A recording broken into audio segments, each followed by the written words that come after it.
अभ्यर्थी जब एग्ज़ाम देते हैं तो उनको आशा होती है कि हम जो है हमारा चयन हो, और जब चयन नहीं होते तो उनके अंदर निराशा होती है। और आप सप्लीमेंट्री रिजल्ट की परंपरा रही है, शुरू से एक परंपरा रही है, तो आप परंपरा का निर्वहन करते हुए आप सप्लीमेंट्री रिजल्ट सरकार को जारी कर देना चाहिए। इसी का जब एग्ज़ाम हुआ था तो मैंने पहले भी कहा था कि बहुत लोग यहाँ इस बात का मर्मरिंग है कि पूरा पैसे के बल पर 10-10 लाख 20-20 लाख में यहाँ सेटिंग हुआ है फर्जी डॉक्यूमेंट के आधार पर। शिक्षा मंत्री कहते थे भाई कि हमारे यहाँ पढ़े लिखे लोग कम है, साइंस के टीचर कम है। आज साइंस टीचर में सारे अतिथि शिक्षक क्वालिफाइड थे, सारे नियोजित शिक्षकों को टाइमली पेमेंट नहीं दे पा रहे हैं, तो ये भी एक आक्रोश का विषय है। बिहार में शिक्षक अभ्यर्थी काफी परेशान है। ऐसे में 3 दिवसीय धरना का आयोजन जो है अभ्यर्थियों ने किया है गर्दनीबाग धरना स्थल पर।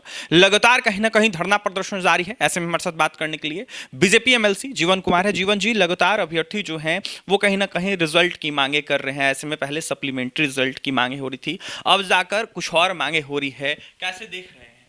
देखिए, मामला यहाँ पर है कि अभ्यर्थी जब एग्ज़ाम देते हैं तो उनको आशा होती है कि हम जो है हमारा चयन हो, और जब चयन नहीं होते तो उनके अंदर निराशा होती है। और आप सप्लीमेंट्री रिजल्ट की परंपरा रही है, शुरू से एक परंपरा रही है, तो आप परंपरा का निर्वहन करते हुए आप सप्लीमेंट्री रिजल्ट सरकार को जारी कर देना चाहिए, ताकि जो शिक्षकों में अभ्यर्थियों में जो रोष है वो रोष खत्म हो।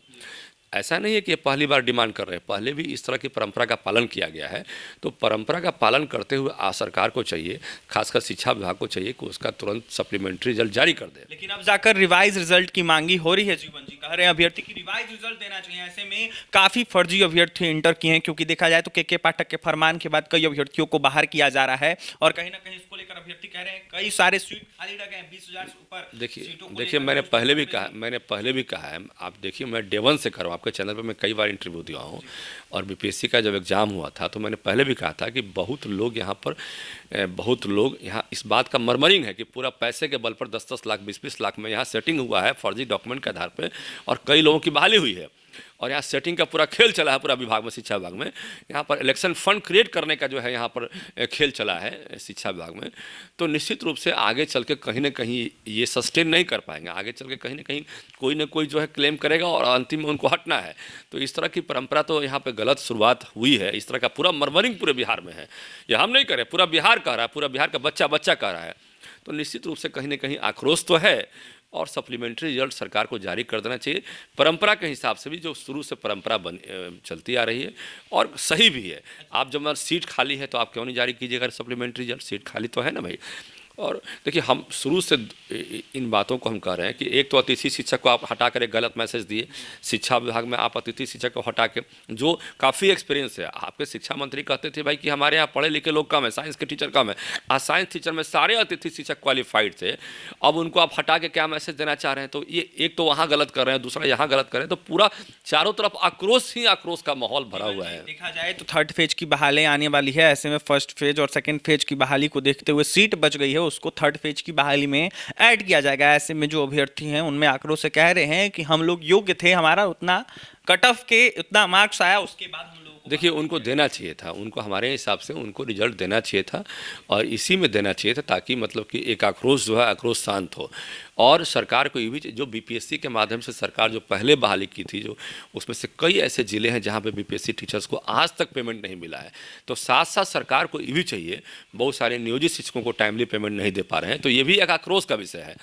तो बहाली हुई है उसमें सप्लीमेंट्री रिजल्ट जारी करें, और जो पुराने बीपीएससी का हमारे शिक्षक, जैसे बक्सर में जितने बीपीएससी के टीचर हैं सारे के सारे हमसे कहे हैं कि हमारा सर पेमेंट करवा दिए, 1-1 साल से पेमेंट नहीं मिला है। बताइए, हम बीपीएससी के माध्यम से आए थे, अब हमारा क्या होगा? तो हम तो ये एक बड़ा आक्रोश का माहौल है। बहाली के साथ साथ पेमेंट का भी सरकार व्यवस्था करे, ताकि सरकार पेमेंट जो है टाइमली मिले। अब 1-1 साल से उनको पेमेंट नहीं दे रहे हैं, अब फिर इधर बाहर निकाले हैं, तो उनको भी पेमेंट आपको टाइमली देना चाहिए। तो इसको भी सरकार सुनिश्चित करना चाहिए। सारी विसंगतियों को दूर करने की मांग करेंगे। देखिए, हम कंप्लीट विसंगति को दूर करने का सरकार से मांग करते हैं। हम खासकर माननीय मुख्यमंत्री से आग्रह करना चाहते हैं कि जिनको आपने बहाल किया है वो 1-1 साल से पेमेंट नहीं दे रहे हैं। नगर निगम के शिक्षक हैं, कहीं नगर परिषद के शिक्षक हैं, कहीं 3 महीने से पेमेंट नहीं मिल रहा है, कहीं 2 महीने से नहीं मिल रहा है, कहीं 6 महीने से पेमेंट नहीं मिल रहा है, कहीं 9 महीने से पेमेंट नहीं मिल रहा है। तो बहाली के साथ साथ उनका पेमेंट भी आप सुनिश्चित करें, क्योंकि उसके लिए भी बहुत कंप्लेन आता है हमारे पास। तो दोनों काम एक साथ करें और सप्लीमेंट्री जो रिजल्ट आप रोके हुए हैं उसको भी दे दें, ताकि एक आक्रोश का जो माहौल है वो खत्म हो जाए। और साथ साथ एक अंत में और बात करना चाहेंगे, अतिथि शिक्षकों के पास अब कोई रास्ता नहीं बचा। आपने 11 महीना के नाम पर लिया और 6-6 साल उनसे पढ़वाया। आप सारा जनगणना कार्य, आप जनगणना हो गया, चाहे सड़क सुरक्षा सप्ताह हो गया, चाहे और भी जितने भी सरकारी कार्य हुए, उनसे सारा लिए काम लिए। उनको लिए थे क्यों? उनके लिए थे 1 घंटे के लिए, 2 घंटे के लिए था, लेकिन आपने उनसे टाइमिंग फुल टाइम लिया। 9 बजे से लेकर 5 बजे तक, 9 बजे से लेकर 4 बजे तक आपने उनका फुल टाइम सेवा लिया। और फुल टाइम सेवा आपने पूर्ण रूपेण, आप सुप्रीम कोर्ट का बहुत जजमेंट भी आया है, एक नहीं कई जजमेंट्स है, कि आप जब किसी को मतलब कि टेम्पोररी लेते हैं, लेकिन आप काम लेते हैं परमानेंट की तरह, तो आपको उनको परमानेंट कर देना चाहिए। तो उनको अब सरकार को परमानेंट कर देना चाहिए, उनके पास कोई रास्ता नहीं बचा है। और बाकी जो अभ्यर्थियों की समस्या उसको भी खत्म करना चाहिए। और एक बात तो हम पहले से ही कहते आ रहे हैं कि जितने भी सरकारी टीचर हैं और जितने भी नियोजित टीचर हैं, दोनों ही टीचर हमारे अपने हैं, दोनों ही स्कूलों में पढ़ा रहे हैं, अच्छे से पढ़ा रहे हैं, उन लोगों का टाइमली पेमेंट होना चाहिए। देखिए, जिस तरीके से जो भी शिक्षक पढ़ा रहे हैं, जिनको पेमेंट टाइमली नहीं मिल रहा है, उनको टाइमली पेमेंट सरकार दे। ऐसे में जीवन कुमार बीजेपी एमएलसी थे, जमकर नीतीश सरकार पर और कहीं ना कहीं शिक्षक अभ्यर्थियों को लेकर आवाज बुलंद कर रहे थे। यह साफ कहते हुए नजर आ रहे थे कि जो नीतीश सरकार है वो कहीं ना कहीं शिक्षक अभ्यर्थियों के साथ साथ शिक्षकों के साथ भी कहीं ना कहीं नाइंसाफी कर रही है। और यह मांग कर रहे थे कि जो शिक्षक वर्तमान में कार्यरत हैं, जो कहीं ना कहीं कॉन्ट्रैक्ट बेस्ड जॉब कर रहे हैं, उनको देखते हुए परमानेंट करना चाहिए। और जो वर्तमान में कहीं ना कहीं शिक्षक हैं, जो कार्य कर रहे हैं, जिनको सैलरी टाइमली नहीं मिल रहा है, उनको टाइमली सैलरी देना चाहिए। तो वहीं सप्लीमेंट्री रिजल्ट के साथ साथ क्या कुछ कह रहे थे जीवन कुमार, आपने सुना है। और भी तमाम खबरों के लिए MBC 24 के साथ बने रहें। बहुत बहुत धन्यवाद।